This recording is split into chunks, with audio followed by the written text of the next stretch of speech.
Hey guys, today I'll show you how you can add a payment button to your Xero invoices, so let's get started. Adding a Pay Now button to your online invoices is the best way to get paid faster, and Xero makes this easy by integrating with popular payment services like Stripe, PayPal, and GoCardless. To begin, you first need to log into Xero and navigate over to the business menu. Then select Online Payments. This section is the central control hub for all your payment provider connections. On the online payment screen, you will see a tab to add new payment service.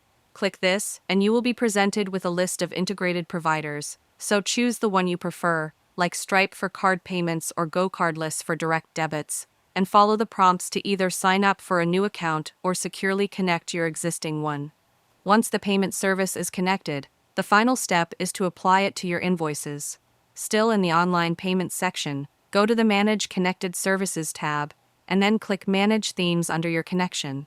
This allows you to select which payment service you want to link to your standard invoice templates, ensuring the Pay Now button appears automatically on all future invoices using that template. And that's it. If you found this video helpful, consider giving it a like and subscribe.